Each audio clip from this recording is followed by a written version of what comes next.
Darth Vader, one of cinema's most iconic villains. His ominous helmet is a life-sustaining system and a communications device all in one.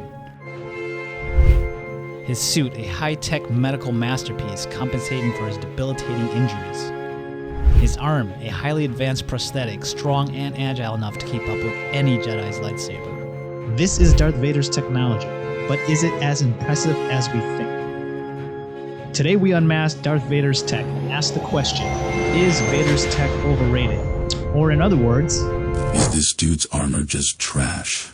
Quick disclaimer, no Sith Lords were harmed in the making of this. And to all you Sith Lord wannabes out there, relax, this is not a roast of your boy. Yo dudes, the Empire's pretty chill. This is more a celebration of our technologies, how we've been able to turn science fiction into science reality. Hey, but before we get started with the real tech, I just want to let you nerds know that this is actually not a unique opinion. In fact, it became canon in issue number 9 of Darth Vader. I'm going to do my best droid voice here.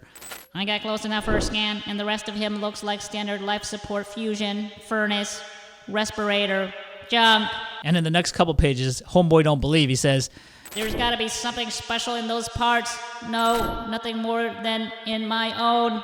All right, so we're going to get started here, but first we have a very, very special guest today. The most special of guests, straight from Mustafar, the Lord Sith himself, Mr. Darth Vader. Darth Vader, can you hear me? I think you're on mute, bro. Blasted suit. This is why I should have never lost instruction manual.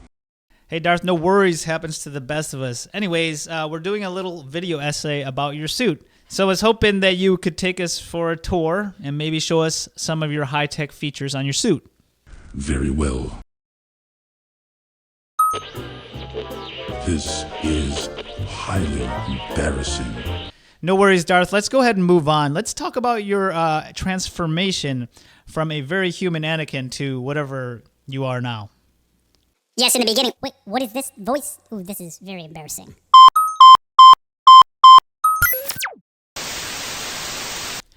Looks like we lost Darth Vader. I'm pretty sure we lost him. Anyways, no worries, everybody. We do have this on instant replay. Let's go ahead and get back to episode 3. Vader's transformation to Anakin Skywalker is nothing short of iconic. A pivotal moment in the Star Wars saga, to be sure. We see here that Anakin is a man destroyed, physically for sure, and spiritually. He has to undergo a transformation which is both fascinating and horrifying.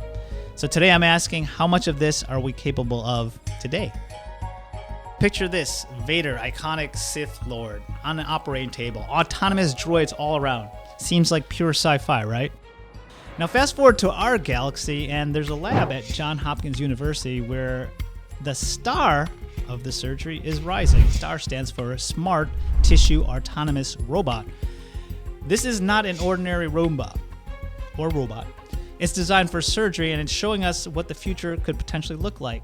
It's doing surgery all by itself. So this state-of-the-art surgical droid, robot, has been performing laparoscopic surgery. That is a tongue twister.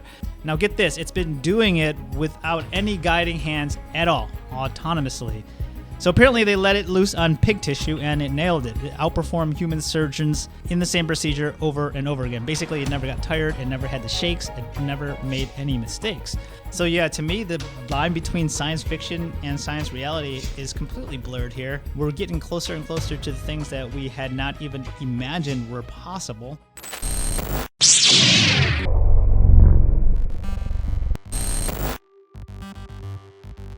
All right, so let's go ahead and break down his suit. His suit is basically 6 things. The first is voice synthesizer technologies.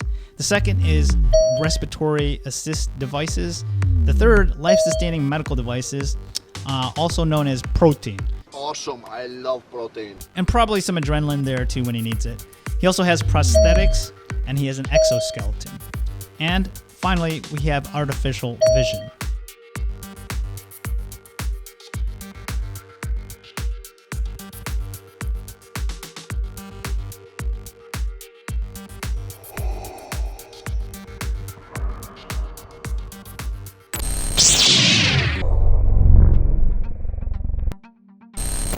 All All right, so let's talk about voice synthesizing technology. That's stuff that gives Darth Vader that deep, resonating voice. Vader's voice, as it turns out, is a result of voice modulation. So obviously this tech exists nowadays, that voice of James Earl Jones. We just recorded myself and then put it through voice.ai, and we got James Earl Jones. I stand before you not as an expert, but as a concerned citizen.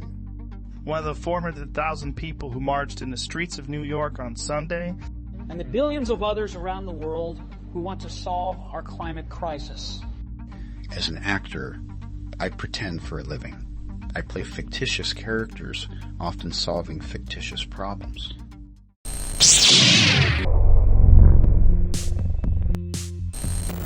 All right, the next thing I want to talk about is respiratory assistance devices. So the first thing is the actual device that helps him breathe. See, the thing is, Darth Vader's heavy mechanical breathing makes him sound like he's running a marathon with a mask on, but in a sense, he kind of is. To parallel what that might be in our world, in this galaxy, it's essentially a CPAP machine, which stands for continuous positive airway pressure. So for most people, they use this for sleep apnea. See, these machines here are pretty unintrusive, and they're getting smaller and smaller all the time. Unlike the Sith Lord himself, you won't have a menacing voice. You need the modulation for that, but hey, if you need to breathe, this is essentially it. The second thing I want to talk about is far more exciting. Darth Vader's labored breathing sounds are a symptom of his severe lung damage. Essentially, he's a burn victim. He sustained that during, obviously, his encounter with Obi-Wan. So the suit itself provides him this artificial respiration. But wouldn't it be amazing if we could just replace the lungs? Well, that might not be so far-fetched. 3D printing has evolved from just car parts, plastics, and toys. We're now printing actual organs.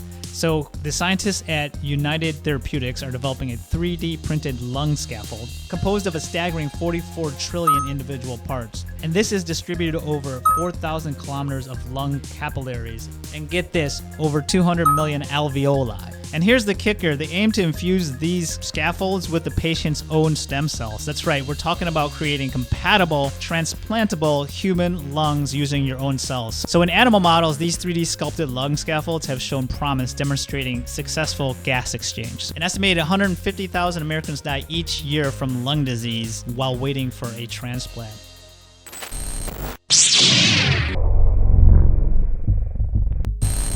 All right, so let's go ahead and talk about his suit now. This is obviously the heart of the matter. Vader's suit is more than just an intimidating ensemble. It's packed with life-saving tech. Part of this includes his chest plate full of dials and buttons that maintain his broken body. So among this is a chest-worn defibrillator pacemaker combo. In our galaxy, we've made incredible strides with these cardiac devices. Take our modern pacemakers, for instance. They're way smaller and can be internally implanted now, and they can adapt to the body's needs thanks to our smart technology. So here's a little fun fact for you all. Vader's life-saving technology involves a constant feed of painkillers and nutrients. Now, we haven't fully figured out the whole painkiller part, but we have something similar in the form of insulin pumps and diabetes management. So these devices monitor your blood sugar levels and they adjust the insulin delivery. They don't exactly give you the force, but they do offer a significant boost to your quality of life, which might be better. Vader had a ton of burns and he's scarred for life. That said, does he have to be that way? So in terms of third-degree burns, if you didn't know, in our world, we actually have a thing called spray skin.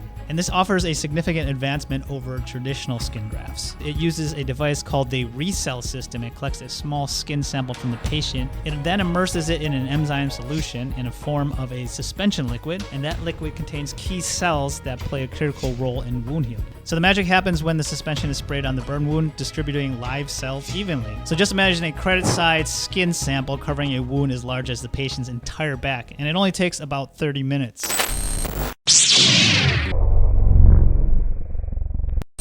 All right, so let's talk about prosthetics. I'm here to say that Darth, you got us on this one. His hand, his arm, his legs all look perfect. They all look perfect. So obviously for Vader, losing a limb is not a problem at all. You just get a new robotic one. But here on Earth, we haven't quite achieved that level of cybernetic limb enhancements. But we have been making significant strides and the results are nothing less than astonishing. So modern prosthetics are light years away from the clunky old wooden limbs that we used to use. They're sleek, they're more sophisticated, and capable of remarkable feats. There's even one that has the ability to feel. In fact, nowadays, the prosthetic limbs actually connect to the wearer's nervous system. This allows them control of the artificial limbs through their thoughts. But the advancement doesn't stop there. So the new materials that are being developed not only make the prosthetics lighter and more durable, but they can even match and look like realistic human skin. So look, our prosthetics game is not quite as advanced as Vader's, but we're doing pretty good. So if you're thinking about losing a lightsaber duel anytime soon, I wouldn't advise it. We're not quite there yet.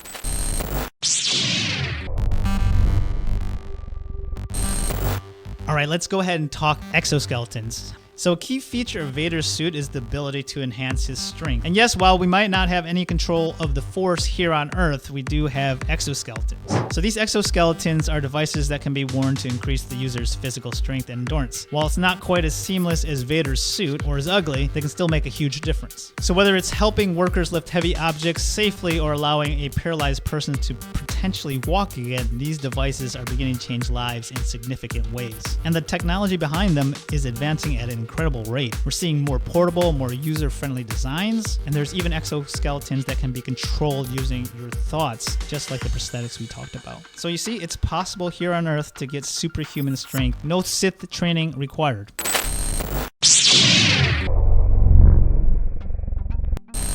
All right, so you remember that scene? The one where Vader locks his missile onto Luke's X-Wing in the Death Star trench? That's his targeting system. That's his artificial vision right there. Now, of course, we don't have such precise targeting systems in real life, but we do have artificial vision systems. So take this recent breakthrough from researchers at MIT in Korea, for example. So it looks like they've developed an amphibious artificial vision system inspired by a fiddler crab capable of navigating both land and water. Now, unlike your average crab scuttling across the beach, this fiddler crab has an extremely wide field of view. Impressively, it can see both above and under the water. So the artificial eye that they've created is wrapped with a 3D spherical structure that combines an array of flat microlenses and a flexible photodiode array. Say that twice. So the result of this is a consistent image quality and a near 360-degree field of view, both for land and underwater. So what I'm trying to say here is if Vader's suit was optimal, was Primo Vera chef's kiss, it'd probably look more like a crab, because crabs are premium. Or maybe this guy.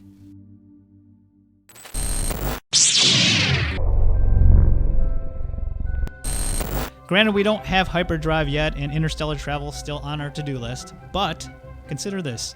When we do get there, we're probably going to have suits much better off than Vader's. So Lord Vader, consider this a friendly challenge from us Earthlings. You may have the Force, but we've got ingenuity and innovation and drive. I'm reading this. I'm totally reading this, guys.